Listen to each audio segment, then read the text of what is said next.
What do you say, everybody? Welcome to Monday Night Quarterback here on the Bama Insider YouTube channel. We do it every Monday night, talk Alabama football, recap the game from Saturday, look forward to the game coming up this Saturday, and we do it on Monday Night QB. Let me remind you that the show is brought to you by Westgate Luxury Condominiums right there next to Bryant-Denny Stadium, and we'll be there after the game.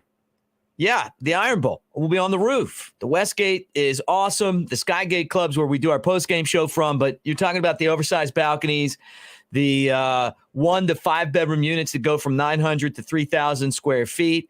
Allison's over there. She's going to help you out if you guys want to buy a unit. And if you just are coming to town and you want to check it out, do yourself a favor, man. Take advantage of the best that Tuscaloosa has to offer. And you can find those to rent as well, westgateal.com. On the show, we'll talk with Joseph Hastings about recruiting. We'll hear from the dean of On3, and that would be Mr. Jimmy Stein. And first up is Clint Lamb. What's up, brother? Roll Tide. What's up, man? How you doing on this fine Monday evening, night, whatever you want to call it? I'm good. I'm a little disappointed. I told you before the show in the U.S. soccer effort today in the second half, but they got a draw. So we get to do it again Friday when they play at 1 o'clock against England, and that is going to be a really tough game. But besides that, I'm doing good, man. It's Iron Bowl week. Yeah. Last time, well, I don't even know. I don't keep up with soccer like religiously. When's the last time the U.S. played England? Is it close enough that I could say, Revolutionary War? Can we get some kind of reference going? I want to say maybe 8 years ago when they were in. I don't remember, but I know it didn't turn out well. I think it was a close game, and they lost maybe like 2-1. But England's really good. I mean, they absolutely hammered Iran today. So okay, so who's got a better shot? I think. Would you say that England's a better team than the U.S.? Yeah. Oh yeah. So who's got a better shot? Is it Auburn or is it the U.S.? Man, that's a great question. Auburn. And I think the reason why is that I'm just not real comfortable with the direction that this Alabama program's going in right now. A 34-0 win over a team called Austin Peay. Not that impressed, Clint. I'm going to be honest with you, man. I just feel like this team is winning on talent. I go back and I know we're going to talk a little bit about Jermaine Burton. He had a big game against Austin Peay. Up until then, the only headlines he made was by pushing someone, walking off the field after losing to Tennessee. He's been a disappointment to me. Every time I think about the Dallas Turner pushing the Jackson Dart's head down after that sack, I just don't like the feel of this team. Forget about the 2 losses and all the close games. I don't know. And I just feel like Auburn's coming in with a lot of momentum. And I hope that Alabama takes it seriously, because losing to Auburn to me is the worst thing that can ever happen. Well, I mean, the bottom line is Auburn right now they're not the most talented team in the world. They don't have the natural talent that Alabama has. They're playing really hard for their head coach, though. There's a lot of energy and passion, and Great so point. Alabama needs to be able to match that. I really think that that's important, and it's justified. Here's the problem. I feel like we're making too many excuses. Like I look at the Austin Peay game, and going in, it was okay. They kind of really started to feel like this Alabama team that we thought they were going to be. They really controlled the line of scrimmage in the second half against Ole Miss. Can they continue that and stay focused and play well against Austin Peay? I mean, they'd had a huge size advantage on both sides in the trenches, and you knew they were going to be able to control the line of scrimmage, which they were able to do. But can they play to the standard? Now, granted, even really good teams have struggled to get up for these types of games, right? So you look back and you're like, okay, maybe they're just being a standard Alabama team. I guess we'll know more seeing them play Auburn this weekend. But at the same time, it's just, I really feel like that, it was an 11 a.m. kickoff. It's an FCS opponent, even though I think Austin Peay is a good FCS opponent compared to some of the teams they played in the past. Notably New Mexico State last year was really bad. They only had 1 win going into that game. It felt like that, there were some, I wouldn't say uncharacteristic mistakes, because I guess it's a whole season of them. I mean, at this point, are they really uncharacteristic? It's kind of par for the course, but Tyrion Arnold playing the ball downfield. There were some struggles. There was a lot of different things. But at the same time, you can look at some positives, and there were some. I do think the offensive line controlled the line of scrimmage, moved, guys consistently in the run game a lot more. You saw that in the second half against Ole Miss. Maybe that is actually starting to happen. Right. Jace McClellan had an excellent performance. So there was some positives to take away, but I also understand that there's some concern because even against New Mexico State last year, it was complete dominance. You were able to play not only your starting quarterback, but you got your backup in Paul Tyson, your true freshman 3 and Jalen Milroe, and you even got your walk-on in Braxton Barker. You got him some action, and you were going into the fourth quarter of this game with Bryce Young still in it. And I think that, that's kind of a good representation for the difference between even last year's team and this year's. Well, look, and I'm stealing this from Reagan, who comes on the show Friday, but I'm used to let's make their ass quit Alabama. That's who Nick Saban was when, he got to the Alabama program. It wasn't about the wins and losses. The process was about this physical team that no one wanted to play. That's not Alabama's identity right now, Clint. And that's the problem. It isn't that, a 34-0 win over Austin Peay. It's this team's identity is that they're a little bit soft. They make a lot of mistakes. I'm going to push a guy's head down when he's got tackled. I'm going to push somebody in the face as I'm walking off the field. Nothing's going to happen to me, and I'm just going to show up and do it again. And that's not where Alabama was at the beginning of the year, and that's the problem that I have. It's look, we all get emotional. I got a 15-yard penalty. I remember in my life, I pushed somebody out of bounds one time and I was just fired up, but it's just this, it's continuous to me, and that's why I worry about this Iron Bowl. I think that Auburn is going to have a tough time scoring because they can't throw the ball. And that's really how you would beat Alabama. But I just don't know that the energy that Alabama is going to bring is going to match the energy that Auburn is going to bring. And I hope I'm wrong, but I guess that's really what worries me. And with that said, it's going to be good for Alabama to have Jahmyr Gibbs back, right?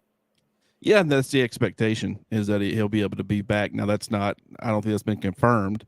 I do feel like it's been a very different team with, Jace McClellan. I think he got 19 carries last week against Ole Miss, and then this past Saturday against Austin Peay, he got 17. So he's averaged 18 over the last 2 games, and he's done, extremely well. 156 yards this past Saturday. He had the 84 yards or something against Ole Miss. Only averaged 4.4 yards per carry, but for anybody that's watching, it's how he's getting the yardage, right? It's just he's playing with this very infectious, grinded out mentality. Don't let the first guy that gets there be the one to bring you down. Run through 3 or 4 defenders. And I do think that, to start the game, the offensive line was not doing a very good job. And then just, continuously watching or witnessing what Jace McClellan was doing as far as, the energy and what he was bringing to the table, the physical style that he was playing with for the second week in a row. It was kind of infectious to the offensive line. They really build off that energy, and they start controlling the line of scrimmage and moving guys consistently and creating, I thought the interior of the offensive line did a great job in working in unison and working up to the second level and getting the right guys blocked. The problem is that it's Austin Peay. Now, if there's a silver lining here, it's that they also did it in the second half against Ole Miss. So, hopefully they'll be able to do that against Auburn this weekend. I will say Auburn, Raheem Sanders, the Ole Miss running backs, the Georgia running backs, the Penn State running backs, they've all had a tremendous amount of success running the football against Auburn's defense. So while, if you're Alabama, especially last year with the struggles as far as keeping Bryce Young protected, I think that's a huge factor in this game and something that people need to take a look at. But if you're looking for advantages for Alabama going in, I certainly think that, especially with the Jace McClellan style they've been playing with the last couple of weeks, if they continue to have those elements in their offense, I think they'll be able to have, quite a bit of success running the football against Auburn's front. Yeah.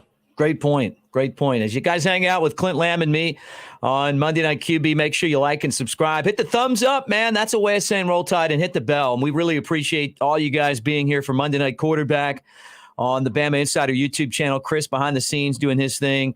We're going to talk recruiting coming up. We'll get back into the game on Saturday with Jimmy Stein. So all that stuff is coming. And again, we really appreciate you being here and part of our channel. All right, so I gave you my take on Jermaine Burton. But you know what? I mean, I got to give the guy credit. He's starting to look like, or at least Saturday he did, the player that we thought we were getting when he transferred from Georgia. Yeah, and I'll say that also, there were some flashes of that against Ole Miss as well. I think 5 catches for 50 yards and a touchdown. So I think he's got like 503 receiving yards this season. And in the first 9 games, I think 325 of that was what he had put up. And that's not great. And I think 3 of his 6 touchdowns. And then in the last 2 games, he's combined for 178 yards and 3 more scores. So I think just over a third of his receiving yardage has happened in the last 2 games and half of his touchdowns. I would say that's trending in the right direction, but this was the first time that he had gone over 100 yards in an Alabama uniform. And, I think that that's surprising to a lot of people. I don't think anybody thought he was going to be the equivalent of John Mechie, but I definitely thought he was a guy who could catch, 80 plus balls and be up there, over 1,000 yards, especially when you didn't have another 1,000-yard receiver like, Mechie did with Jameson Williams, that he was fighting for targets. I thought that Burton would certainly be flirting with that 1,000-yard and maybe even getting double-digit touchdowns, and it just hadn't happened. He's improving. He's getting more comfortable in the offense. It seems like him and Bryce Young are getting on the same page more. Just watching him play and watching him run routes, he looked more comfortable and confident than I have seen him at any point this season. Now, granted, is that the opponent, and did he know going in, this cat across from me, he's not going to be able to stop me, and that confidence is what helped, build the performance, maybe, or it's just he continues to go to work each and every week and he's getting better. But Alabama needs him right now. They're going to need him this weekend against Auburn, because we all saw what Mechie was able to do last year. He went double-digit catches, for 150 yards with Jameson Williams out, and had a fantastic, game, and ended up, having the walk-off 2-point conversion to win it. So I think that style of receiver can do well against this Auburn secondary, but they've got to get consistency. It's strange because Nick Saban said all throughout the offseason, spring, summer, fall, Jermaine Burton has been our most consistent option at that position. And to me, he's been anything but. Right. There's inconsistency within the whole group, but Jermaine Burton certainly highlights that probably more than anybody else. Right. Yeah, he disappears in a lot of games, but looked good last game, and I would love to see him just absolutely tear up Auburn in the Iron Bowl on Saturday. I'm going to ask you about the Iron Bowl again, and then there's some breaking news that I want to ask you about. So first, just give me your take on the Iron Bowl. I know we talked about the fact that you think that Alabama will have success running. That's been an Achilles heel for this Auburn team. It's in Tuscaloosa. I think that helps Alabama a lot. Even with all the mistakes that they've made, they've been a lot better at home than they have on the road. And Jordan-Hare is never easy for Alabama. Right. Yeah. And I think that this would be a much more dangerous game if it was in Jordan-Hare. I think a lot of more people would be nervous. I still think, when you're watching them struggling against pretty much everybody they play to at least some degree, you have so much more talent than Austin Peay. Like, they were never going to be a real threat. But I think that they played about as poorly as you possibly could have played against that style of opponent. Obviously you're going to have success running the football. You're going to be able to get yardage through the air. You're going to have success defensively because you just are that much bigger, stronger, and faster than them and have that much more talent. Against Auburn, last year, I don't think anybody thought that the offense would struggle like it did. And then you did have the home crowd. Auburn did it at their backs. That certainly played a role, but they're going to be super aggressive in this game too, because, Cadillac and just that mentality of that team right now, they're playing like a team that just doesn't really have a whole lot to lose. And I understand that there's a bowl on the line here, and that does add some pressure. And I'm sure Cadillac understands, hey, if we can somehow upset Alabama, I might have this job permanently. And so I'm sure that adds some pressure as well, but they continue to kind of work in this mentality like, we got nothing to lose here. We're just having some fun. And I think that that's certainly affecting their energy level and their performance. Alabama's been playing really tight this entire year. I'd like to see them come out a little loose, have a little fun, and see what, how good this team can be. Clint, you nail it every week, man. Well, I love talking to you about Alabama. I agree. And I would love to see Alabama be creative with the offense, and instead of being so predictable and vanilla, it'd be nice. I mean, look, you're not going to the championship, so what's it matter? Maybe do something a little bit different because you have the athletes that if you get them in space, they can make something happen. I know you don't want to make a mistake in a game like this, but, I don't know. I just think that at this point, what's it matter, right? You might as well, if you're going to take a risk, do it now. But here's the other thing I wanted to ask you about. So I hope I'm saying this guy's name right. John Solikoff, he's the sports director at WCBI News. That's in Mississippi. Says that Lane Kiffin plans to step down as of Friday after coaching the Egg Bowl and become Auburn's next coach. And this thing's got, I don't know, right now he's at over 25,000 retweets. I'll be honest. I tweeted on Saturday when I saw the effort that Mississippi, Ole Miss was playing against Arkansas, brought back memories of Lane's tenure end in Tuscaloosa. Because when he finds that other job, that's what he's focused on. And I'll tell you this, too, is if he is taking that job, I would bet on Mississippi State because I'm sure that just like the playoff game that he coached for Alabama against Washington, there won't be a whole lot going into that. He'll be thinking about who's coming with them to Ole Miss. It just could be false. But this guy's saying that he's going he's going to Auburn. He's going to step down. He's going to step down on Friday. Yeah. So Auburn's players and team, they're really hoping for an upset against Alabama. They're really wanting to rally the troops around Cadillac Williams. And the night before that game, you're going to make the announcement that Lane Kiffin's going to be the next head coach. And the game's on Cadillac. Thursday. That game's on Thursday. So he'll coach the game on Thursday. Yeah. But I'm saying from Auburn's perspective. Oh, from Auburn's perspective. Would they really want him to the day before the Iron Bowl? You're trying to get these players and stuff. They've been buying into Cadillac. They're really playing hard, hoping that he ends up being the head coach. Are you really going to announce the night before, hey, this is not going to be the guy? Good point. I mean, to me, that's maybe he'll make Ole Miss aware, but then I feel like they'd make it public because they would know how much that would hurt Auburn in this game. So I don't know. I've heard that a lot, and I certainly think there's a lot of smoke and fire, when it comes to Lane Kiffin to Auburn, based off of what I've heard. I just don't know if it's going down that way. We'll see, though. I'll be the first to admit if on Friday the news breaks that is actually happening. But I'm gonna slow play that and see what happens. Yeah, look, I mean, I don't know how credible or not credible this guy is. He certainly has put it out there and has sources and be interesting. I could see Lane Kiffin taking that job. He's always the grass is greener type of guy. But I'll tell you what, Ole Miss has been a really good fit for him.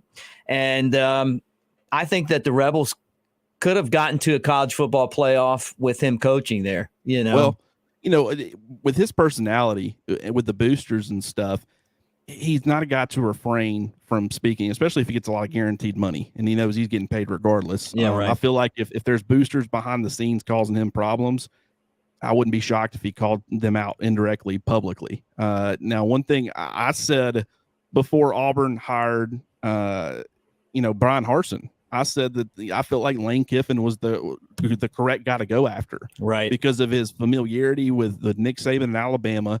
If you are going to have a head coach at Auburn, he needs to be fearless, especially when it comes to going head to head against Alabama, because that there's this mentality, and I guess it's kind of fading a little bit, or at least it has been this year, as far as the mental advantage that they have as a program and stepping on the field and stuff.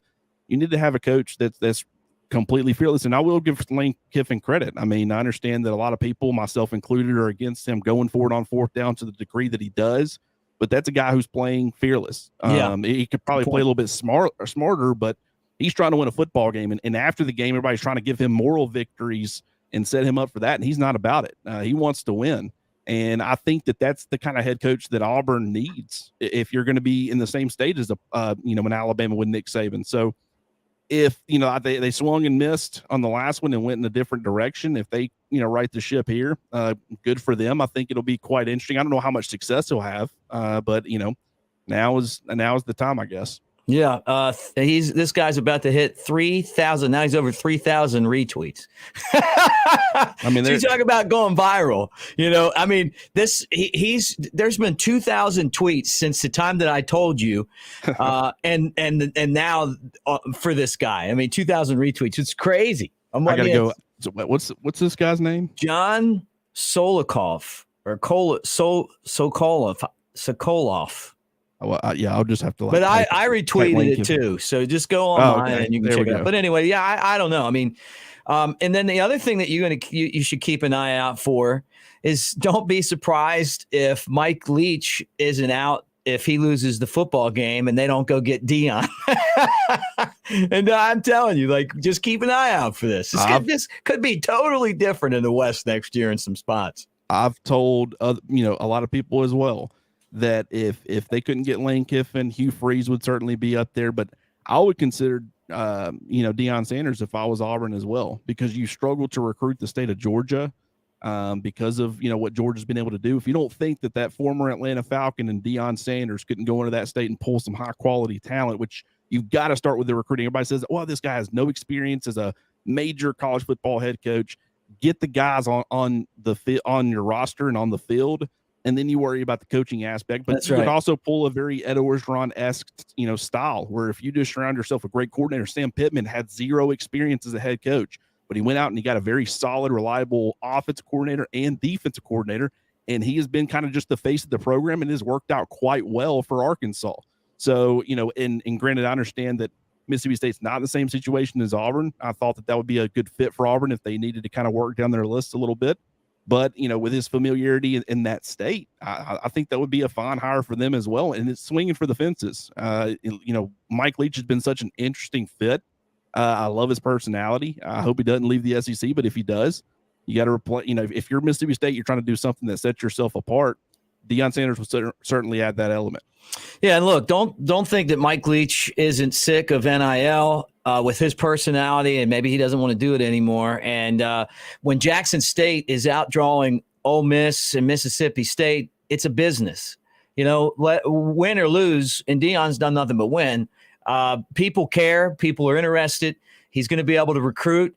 And if you're Mississippi State, you got an opportunity. Maybe you go ahead and you snag him before he goes somewhere else, like Colorado or some of these other places.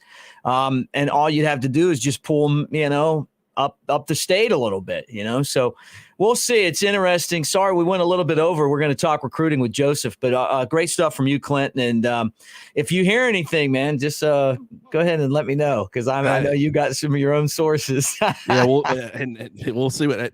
I'll give AJ McCarron a call, and we'll see what he's saying about the Auburn coaching search. I love AJ. I'm just kidding. Yeah, I know. Hey, thank you for coming on, and don't forget, guys, you can have conversations with Clint on BamaInsider.com. And right now you can join $10 for an entire year, $1 for 4 months. But Clint's on there. He's on the message board with Jimmy Stein. He does a podcast, so it's not just on this show, although I got to talk to you again on Friday. So we'll see how things progress between now and Friday, my friend. And if you're in Tuscaloosa, come by and do the show with me. Absolutely, man. And I'll definitely be doing the post-game show. So looking forward to doing that live with you, but I'll talk to you beforehand on Friday. Hey, great to see you, Clint Lamb, and appreciate it, man. Great stuff.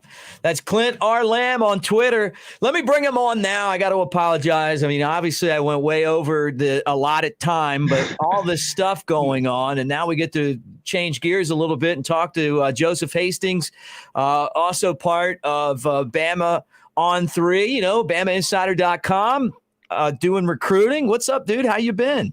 Mick, no need to apologize at all when that news kind of breaks, in the middle of the show, and you got to talk about it. You have to talk about it. The ramifications from the team side of things, and then also the recruiting side of things. It's just it's going to be so interesting to break it all down, assuming it happens, which it's been long speculated to happen. But wow, just big news tonight. Yeah, no doubt. Hey, love seeing you guys in the comments section. Jersey Dolphins, man, love the comments. All you guys, thank you for being part of our show.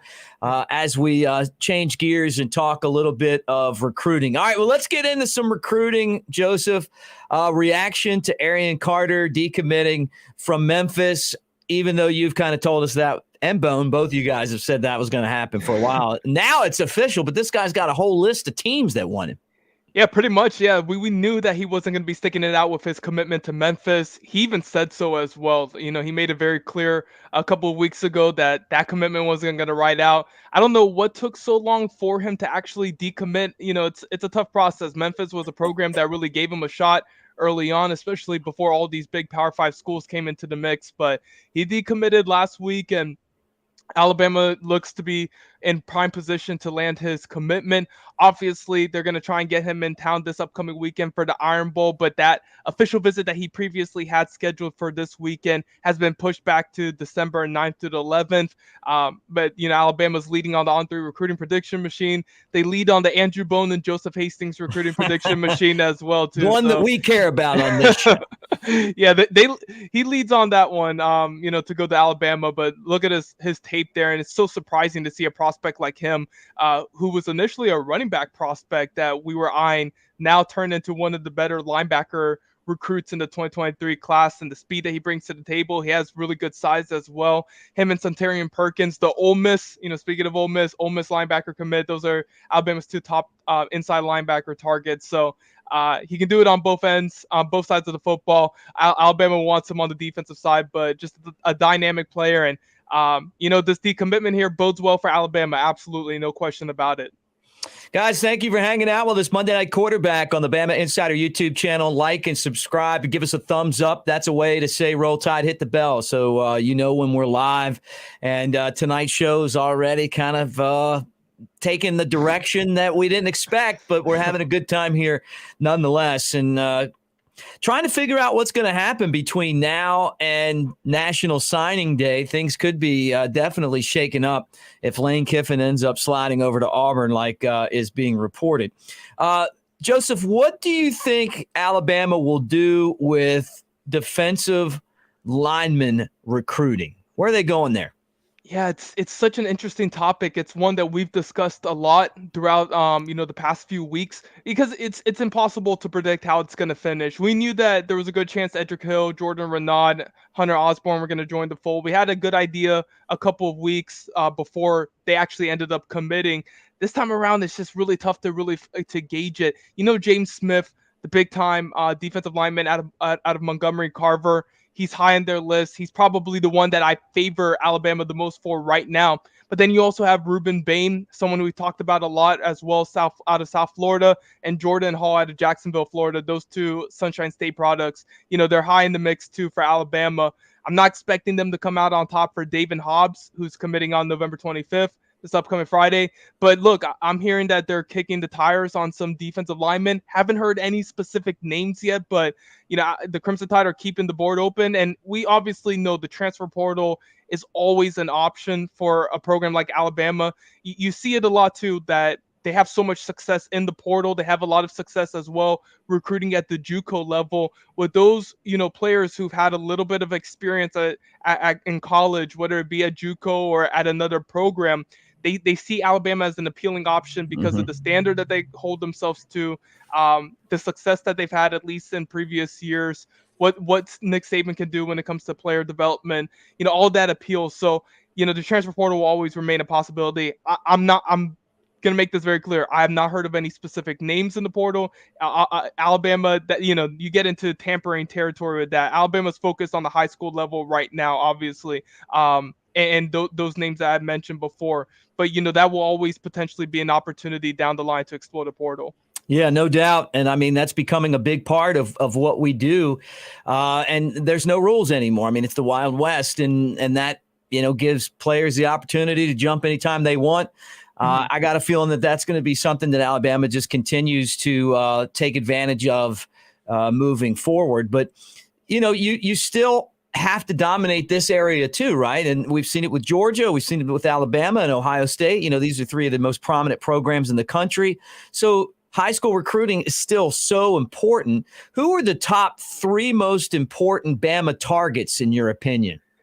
Yeah, it's difficult because it honestly depends on the person who's responding to the question, what they prioritize the most. Some may say we need another cornerback. Some may say we need to load up on defensive linemen. For me, I'm gonna go with James Smith and Quay Rousseau. The 5 stars out of Montgomery Carver High School is the one we talked about so much. Ever since we started doing this, Mick, those are just 2 priority prospects for Alabama, have been for a long time. They're going to get them on campus, hopefully for the Iron Bowl and then potentially for an official visit next month. And it'd just be a great win over Auburn, especially in an Auburn program that may be getting potentially a boost in Lane Kiffin joining the program if that ends up becoming official. And then also I'm going to go with Keon Keeley as well, another 5-star prospect we talked about as well. Keon is the number 3 overall recruit in the 2023 class per On3's rankings. He's the number 1 edge prospect. He's 6'6", 245 pounds. He's just somebody that when you look at his skill set, I don't want to say Will Anderson because that there's just so many lofty expectations that are associated with Anderson, but he has that type of potential, and Alabama sees that in him. And especially when you're not going to get a guy like Damon Wilson, who's just 1 spot below him on the rankings, if you're not going to be able to land him, I think Keeley would be perfect to pair up alongside Yanze Pierre, who is just soaring up in the recruiting rankings. He's going to end up being a 5-star prospect when it's all said and done, in my opinion. Having those 2 in this class would be exceptional, at the edge spot. So yeah, I'm very defensive focused right now. Obviously, there's other targets: Jaron Hamilton, Lawson Lucky on offense, those 2 pass catchers, and a couple of the linebackers we talked about, Aaron Carter, Centarian Perkins. But those are the 3 names right now: James Smith, Quay Rousseau, Keon Keeley. I'd say are the most important targets. Hanging out with Joseph Hastings on Monday Night Quarterback, right here on the Bama Insider YouTube channel, talking Alabama recruiting and this weekend. And we talked about it. We're going to talk more about the game itself coming up with Jimmy Stein here in a minute. But this is the one where if you're a recruit, you're going to want to show up to, right? And this weekend, this is a big recruiting weekend for Alabama. What do fans need to know about this upcoming weekend and what's going on in the world of recruiting for the Crimson Tide?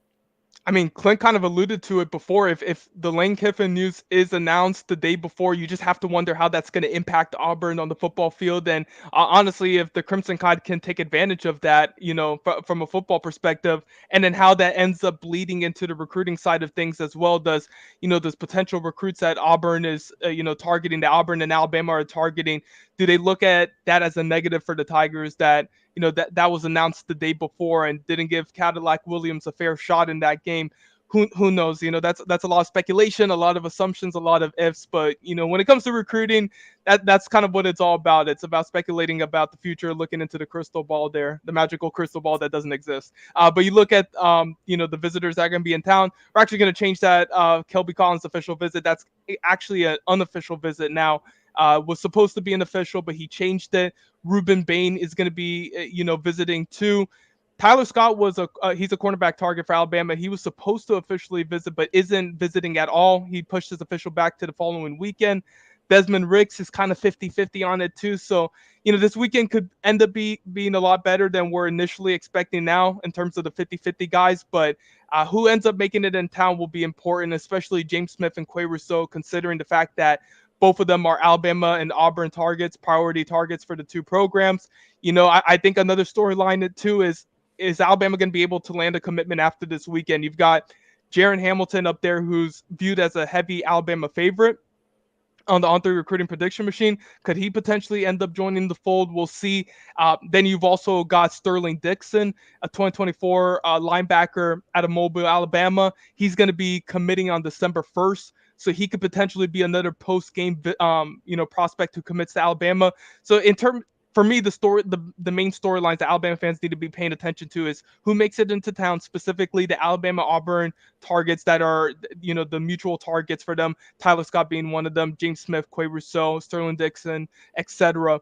And then also, who does Alabama end up landing after this weekend? Are they going to have a lot of momentum, a lot of hype after it, or are we going to have to wait until the early signing period on December 21st to see where these recruits end up going? But yeah, it's a massive recruiting weekend.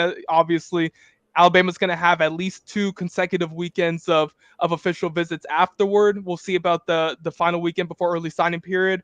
And yeah, it's just a pivotal time for the Crimson Tide. Final game day of the season, could really gain a lot of recruiting momentum on the trail here. Hey, Joseph, thank you for all the help as always. We'll talk to you next Monday. We'll know the outcome of the Iron Bowl. And again, guys, you can follow all of Joseph's work at BamaInsider.com, Bama on 3. You want to be part of this, $10 for an entire year or $1 for 4 months. And it's a great deal. You get all the recruiting, you get the message board, you get to be part of something as it grows. The landscape, just like in college football, is changing. Team coverage landscape's changing, and we're at the forefront of it, and we want you guys to be part of it as well. So not just the YouTube channel, but everything that those guys do, all the hard work, the nuggets, all the great stuff, BamaInsider.com. Thank you, Joseph.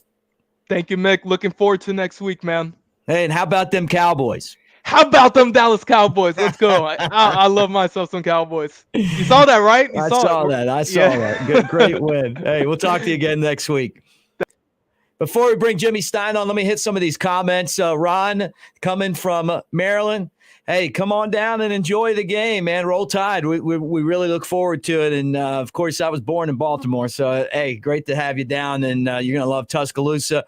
I love this comment right here. What's happening? Do you think that we're going to let it all hang out? Let's throw the kitchen sink. I want to. That's exactly what I want. And now that I say that, let me bring this guy on right here, Jimmy Stein, to see what he thinks. I think it's a great idea if Alabama opens up the playbook. I think it'd be a great idea to play with maybe not that much pressure because you're not going to the college football playoff or the SEC championship game. It'd be nice to be creative because Auburn's coming in with a lot of momentum. Now there's a monkey wrench thrown in this, Jimmy, as you probably have seen, just like everyone else. Someone reporting that Lane Kiffin going to Auburn. So just unpack all this, my friend. How you doing? I'm doing great. You know, Alabama-Auburn weekend, it means lots of storylines. The storylines used to be, or usually of recent, lately, Mick, has been Alabama preparing for the SEC championship game, Alabama a likely spot in the playoff. That's not the case this year. No storylines like that. A lot of storylines on the Auburn side in terms of what's happening with their coaching situation. You know, I sort of hate it for Cornell, Coach Williams, who I think has done such a good job of bringing energy to Auburn's program when they hit a real low point, that Auburn could be, you know, the hire could be known before the Iron Bowl kicks off. I think it sort of robs Cornell of a moment he's sort of earned. So I hope for his sake that any announcement is made after the game or on Sunday. But nevertheless, you know, this is Bama Insider. The Bama Insider show. Let's talk about Alabama. And in terms of throwing the kitchen sink at Auburn, that would be fun. I sort of hope it happens. I don't believe that will happen. I think after 11 games, you sort of are who you are. And I think the same Alabama team we've seen in the first 11 games is the same Alabama team we're going to see in game 12. That may lead to some smirks and groans, but the fact of the matter is Alabama has won 9 of those 11 games, and I think they're going to win again on Saturday. Look, I hope you're right. That would be great to win on Saturday. I guess the reason why people like me are concerned, Jimmy, is that Alabama used to make their ass quit. You know, that was kind of the mentality. That was a quote from Nick Saban. You know, go out there and be physical, be disciplined, you know, show effort. You know, we have players pushing fans. We have guys that make a sack and they slam the quarterback's head into the ground. Teams that can't get turnovers, that make 17 penalties in a game, you know, and look, I still believe in the bottom of my heart that if we would have had fair officiating in Tennessee, Alabama would still have made the college football playoff, because I'm not ready to say that game was lost other than some of those calls. But with that said, I guess the concern for us, and I know I'm speaking for some of you guys that are watching right now, is just that this season feels like a slip away from the success that this program really built itself on. Well, I think using the term slip is good insight, Mick, because I think if it's not the Alabama standard, it's not far off. You already mentioned in the same diatribe that maybe it was officiating that kept Alabama from winning that game at Tennessee. And if Alabama had beaten Tennessee, Alabama's likely, in that playoff discussion right now, or certainly in the mix, or maybe about to go to Atlanta and play for a spot in the playoff at the very least. So if it has been a slip, that's exactly what it's been. Alabama's not far off here. I mean, with the win over Auburn, it's the 15th season in a row of 10 win seasons or more. You finished the year 10-2, probably ranked 6th or 7th, with the only losses being the top 10 teams on the road by one play. Let's not pretend here that Alabama's dynasty went over the side of the cliff and blew up into 1,000 pieces at the bottom of the ravine. That is not at all what's happened in this situation. I think it's just one play here, one play there. But I also believe, like you, Mick, that look, something is a little off with this group. Something's a little off. It's not the same Alabama. I think there's some intensity that's lacked a little bit. I think there's some physicality up front that's lacked a little bit. And, I'm not going to pick on specific kids, but let's be honest, this is the real head scratcher to me, Mick, in terms of, okay, what slipped and trying to identify what the problem is. But Alabama players that we know are good because they were good last year. We saw them play last year. We know what kind of players they are. I'm not sure Will Anderson had the season he had a year ago. I'm not sure Dallas Turner had the season he had a year ago. I'm not sure Jordan Battle had the year he had a year ago. I'm not sure Henry To'oTo'o wasn't a better player a year ago. And that's just on the defensive side of the ball. Yeah, to good say point. nothing of the offense, which has got even, in my opinion, bigger issues. So, yeah, it has been off. It has been a slip.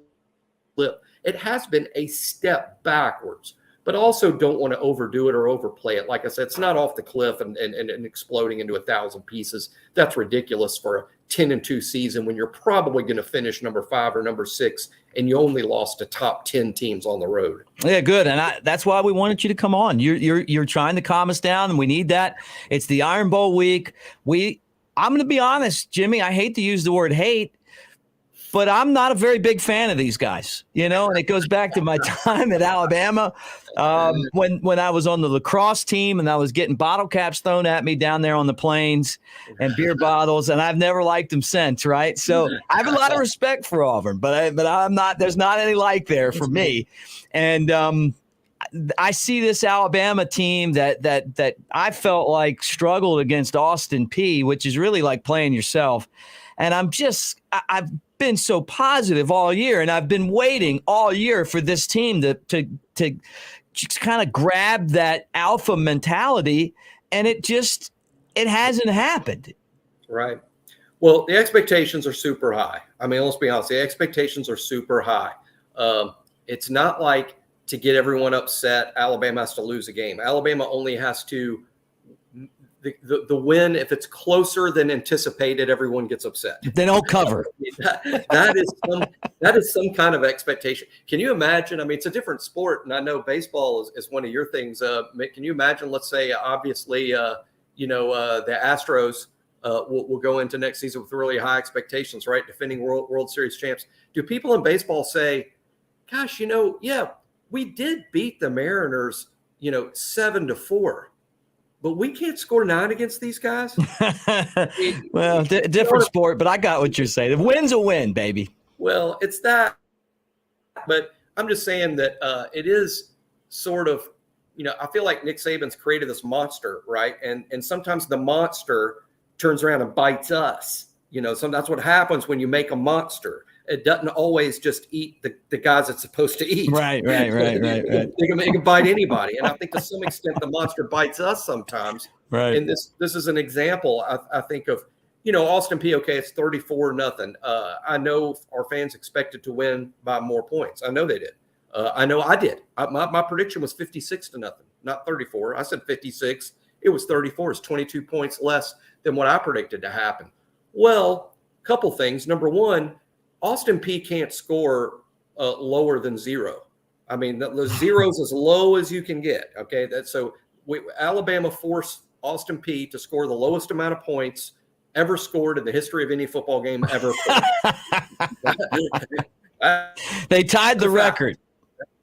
Tied the record with 0 points. So I'm not exactly sure how we can feel that the defense was really bad when they gave up 0. And then you say, well, maybe they gave up a lot of production and Austin Peay sputtered in the red zone. No, Austin Peay had right at 200 yards of offense. That's next to nothing in 2022, just 200 yards in the game.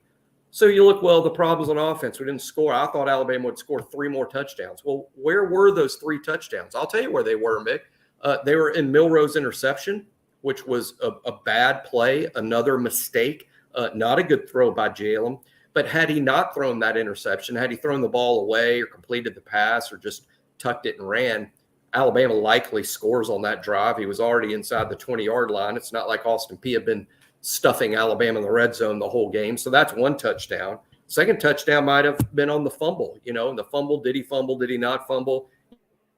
It's a fumble. You give up that possession. Alabama scored on a lot of possessions in this game. You can't assume had Alabama not fumbled that they would have scored on that possession. And Alabama also gave away a 3rd possession on that punt return where the ball hit, Kendrick Law in the back and became a live ball. So you got those 3 turnovers.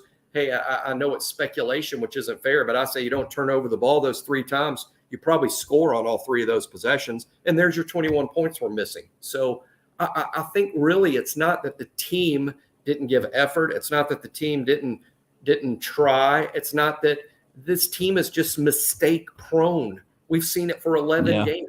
They're very mistake prone. That's one thing I'm sure that keeps Nick Saban up at night and the whole staff is how does this team, whether it's penalties, whether it's turnovers, not forcing turnovers, but on offense, dropped balls, missing open receivers. That's happened too. This has just been a very mistake. Those 3 turnovers, those 3 giant mistakes probably cost the Tide 3 touchdowns.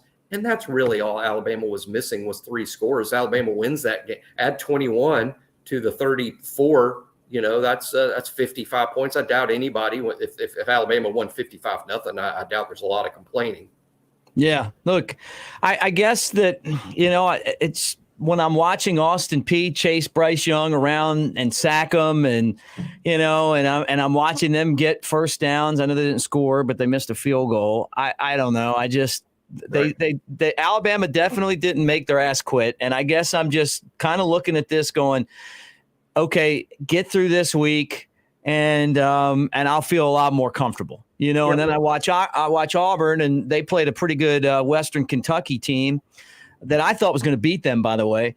And you know what? They're just playing with a lot of passion right now. And everything could change too. Like if this story about Lane Kiffin is true and it came out now, that's not going to help Auburn against Alabama in this game. It's actually going to make it I think that if you're Carnell Williams, going to make it a lot tougher to coach, knowing that you're really, that you really don't have a chance to be the head coach there. It's just human nature. It's a huge distraction to Auburn and Carnell. And then, like I said, I don't think it's fair, to be honest. I mean, it's not my job to commentate on Auburn. I do that at Alabama. I'd be upset if Alabama was in the same boat. I'd be upset. I would speak up as a commentator and say, boo, Alabama, you're really not handling that well. And by that, I mean, Carnell Williams, I think, deserves to coach this Iron Bowl and be the head coach at Auburn for this Iron Bowl. And when you announce or it becomes announced that Lane Kiffin's the new head coach, you've sort of robbed Carnell Williams of that moment and robbed the team that's been excited to play for him. So I hope that Auburn doesn't end up handling it that way, just for those kids and for Coach Williams. But again, that's their issue. That's their problem and not ours. And like you said, you don't like them anyway. So yeah, I don't like them anyway. All right, let me ask you this, Jimmy. Final question. I'm looking at the guy's tweet that that basically says that Lane Kiffin's going to Auburn. He's up to about 5,000 retweets. You've been in media. You've been doing your media thing for a while now. How many retweets have you ever gotten in a tweet before? Anything close to this? Yeah, a couple. a couple. I think one about Jalen Hurts. It was a while back. I think one about Jalen traveled around the world pretty good. But see, I've never been the breaking news guy. That's breaking news, and that sort of tweet is going to get a ton of attention. Although it seems to be, it says that he's playing yet, so it's sort of confusing because for Lane to step down and accept the Auburn job, I think it would have to be offered to him. It's a little, the tweet itself's a little confusing. And again, I've been saying for a couple of weeks, I think it would be Lane to Auburn. Real interesting, though, to me, Mick, how about this? Is Auburn really about to pay $100 million to a coach that is very possibly about to finish 8-4 and 4-4 in the league? Yeah, I mean, look. If they lose to Mississippi State, their record is pretty pedestrian, all things considered. Hey, look, and that's why it's a discussion on the show. It's not that it's just Auburn. The guy was the offensive coordinator at Alabama. And on top of that, he's a genius. And then yet off the field, there's always something going on. This goes back to Tennessee, that when he was with the Raiders, there's always something going on. He's actually done a really good job of kind of staying out of the public's eye. In Oxford, it was kind of a really good fit for him, going down there. I don't know how it's going to turn out, but to give someone $100,000, and Chris Lowe kind of put out there last week that Lane Kiffin, if he got a Jimbo Fisher type of deal, would go to Auburn.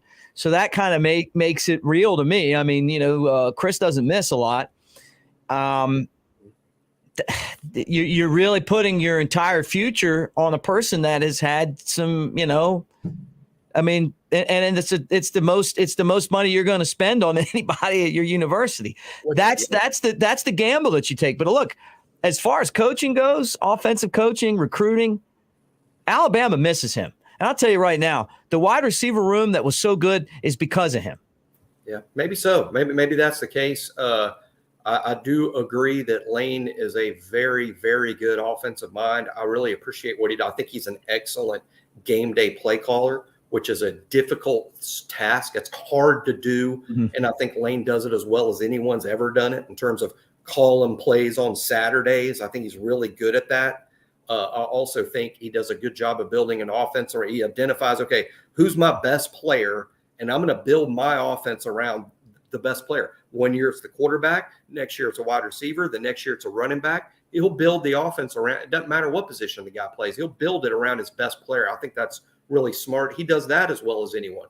I would just point out that, again, Ole Miss may be about to finish 8-4, 4-4 in the league in 2020. It seems to me the most famous thing he did in his first season at Ole Miss was score a lot of points against Alabama in a loss. As much as an offensive genius he is, you ask a lot of Alabama fans, they'll tell you Pete Golding defensively is the 180-degree opposite of a genius. Yet Pete Golding's 3-0 against genius Lane Kiffin. Hit us with these facts, Jimmy. I love it. I'm just saying that, I respect the heck out of Lane and the job he does. I'm just saying, as an Alabama fan, this isn't a hire that's going to, I'm not going to hopefully beat Auburn Saturday, and then with the announcement that Lane's going to be the head coach, I'm not going to be up all night worried. We beat Lane Kiffin 3 times in a row when he was at Ole Miss, and he has yet to build a championship program at USC, at Tennessee, at Ole Miss. He hasn't built a championship program anywhere. He's just built an exciting brand of offense, and he's funny on Twitter. Yeah, I mean, that's great point. All right, Iron Bowl question before we get off here. I gotta ask you,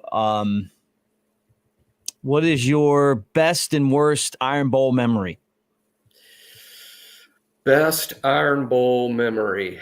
1990. So way back machine stuff. I guess I was a junior at Alabama in the 1990 season, and Alabama defeated Auburn for the first time in 5 years. Auburn had beaten Alabama 4 years in a row. Alabama stopped that win streak in 1990. It wasn't a particularly classic game with an exciting end, but got 4 years in a row is a long time to lose to those guys. I was a student in the student section And those memories just stick with you for a long time. I know that's sort of a boring answer to everyone else, but you ask me, that's the first thing that comes to mind about that. That win over Auburn in 1990 was a huge relief, particularly after the loss to them in 89, the first game in Jordan-Hare being really painful. And to actually win a year later in a game that a lot of people didn't think Alabama could win, by the way. The worst is obviously the kick six.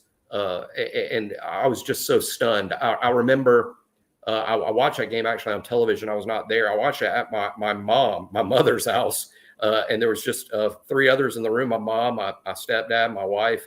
And the kick six happened, and it was quiet. It was just quiet. No one in the room said anything at all. And the play had been over for 10 seconds. And I think it was my mom that asked, "Can they do that?" And I just said, "Yes, yeah, they can do that." And then it was like a whole nother 60 seconds of silence, just stunned silence. Like, did that really happen? Yeah. And when you think about the ramifications, Mick, that knocked Alabama out of the SEC championship. It knocked Alabama probably out of another BCS national title game. The ramifications were just huge. Right. For it to happen on that crazy play. Really, it's college football history. We're just on the wrong end of it. Yeah. I'll tell you mine too, Jimmy. 1998, the last ever. This is the worst memory I have. The last ever Iron Bowl at Legion Field. I was in the student section and the fraternity section, and a brawl broke out at the end of the game. And I just, trying to be a helpful citizen, got in there. And next thing I know, this big guy I thought was going to pummel me, and he ran off. And I thought, hey, probably at the time, all 175 pounds of me, hey. And then next thing I know, an arm reached around me with maced me. I got handcuffed. And then, my date was like, hey, he's just trying to break this up. Like, he wasn't actually. Then 2 hours later, literally, there was the cleaning people, one guy in the band, and me. I was the last guy to leave the Iron Bowl. That's the worst memory. The good news is we won, and then that's a true story. And I ran into one of the guy was actually trying to help. I ran into him not too long ago, and I reminded him that I took mace for him. Street cred to this day. The best memory was my first Iron Bowl in 1996. It was my first Alabama game. And I went, and Alabama was losing to Terry Bowden, and Gene Stallings was on the sideline. Freddie Kitchens brought the guys back, and then they got the ball down, 6 points at the end of the game, and they just kept throwing these screen passes to Dennis Riddle, and he took it in, and then it scored. And I have all these great prints, and Daniel Moore has done all of them except one. My sister got me one. There was another artist that did it, and it was Dennis Riddle scoring that touchdown. Man, it was my first moment, but that was such a great moment. I mean, I can still feel the upper deck shaking, and like one side of the stadium got quiet and the other side of the stadium was just going nuts. It's just amazing, man. Like those memories. I don't get the same vibe that I used to, now that they're not at Legion, but At the same time, it makes so much more sense. The accommodations are just way better on campus. No doubt. And how about Freddie, your favorite memory being Freddie Kitchens' moment, and Freddie in the news somewhat. Freddie is on the offensive support staff at South Carolina, where they just had the offensive explosion on Saturday. So let's give some level of credit to South Carolina's offensive explosion, to our main man, Freddie Kitchens, over there on that Shane Beamer staff. Yeah, right. In Tennessee, and locker room problems, and all of a sudden 9 touchdowns later, their dreams of a college football playoff are over. No referees to save the day for the Vols. But they still lead the country in smack talk. I'll give them that, Jimmy. They are noisy. Undefeated. They are undefeated. They're noisy on Twitter, and maybe not always in a good way, but they're very present. They are present. No doubt. Well, check Jimmy out. BamaInsider.com. He's on the message board. You want to debate Jimmy? Get on the message board and do it. You want to talk to Jimmy just like I'm doing right now about great moments? it's the message board that you can do that all the time. And you can follow him at QB_country on Twitter. And you can check him out at BamaInsider.com on 3. You need to be a part of this. $10 gets you an entire year. Get in that message board and go after. Tell him your favorite Alabama Iron Bowl moment. Tell him your worst. Maybe you got maced at one of those games. I locked my keys in the car one time at an Iron Bowl as well. Really? yeah, in Legion Field. Yeah, I've got some bad ones. I need to stop going to these Alabama-Auburn games, Mick. It's always going well for you, man. I've had some great ones, though, man. I mean, like, look, watching Derrick Henry run over Auburn down on the plains was a thing of beauty. And I'm unlike a lot of people. I don't like normally the close ones. I like the ones where Alabama just takes the tiger by the neck and the tail and beats it down the field. Those are my favorite, and I hope that's what I'm going to get on Saturday. I'll be disappointed if it's another one of these efforts like we saw Saturday where we're going, well, they could have done this, and let's do it. Let's just put together the effort and let's win, and then we'll worry next week, Jimmy. We'll figure out what bowl game we're at. I think you'll be half pleased. I'm going 27-14. Nice. I think Alabama wins by enough points to where it's not tight at the end, but they won't win by so many points that the Alabama fans that really enjoy complaining, they'll still have quite a bit to complain about. And if you want to complain, get on the message board with Jimmy and complain. And I've been the voice of those people today. You won't be alone complaining on that message board, I promise. Hey, great to see you, Jimmy, and have a great week, man. Roll Tide. You too. Happy holidays, Mick. You too, man. Have a great Thanksgiving. That goes to all you guys as well. But great Thanksgiving. Don't forget that we'll have the tailgate show on Friday. That'll be at Innisfree on the Strip. Jimmy, if you want a cold one, come on out. We'll be there from 6 to 8, recording that for radio play on Saturday. Yeah. This is going to be a tricky one because there's a lot of stuff going on. So Friday night could be interesting. After the game, we'll be back on the roof at Westgate for the post-game show. So we'll break it all down. And this show, of course, brought to you by Westgate Luxury Condominiums as well, right there next to Bryant-Denny Stadium. Find out more at westgateal.com. Like, subscribe, give us a thumbs up. Let us know when you're here by hitting the bell. So you'll know we're here. And we appreciate all the comments in the comment section as well. Tomorrow, Andrew Bone and I get together for Recruiting with Andrew Bone. Show went a little bit long tonight, but I had a lot of fun, man. I guess it goes by quick when you're having a good time. Special thanks to all of our co-hosts tonight, including Jimmy, Clint, and Joseph, and for Chris Daltrey behind the scenes, and Kyle Henderson, who puts all of this stuff together. I'm Mick Gillispie. Thanks for hanging out with us. That does it for Monday Night QB. We'll do it again next week. And a hearty Thanksgiving and Roll Tide to you guys.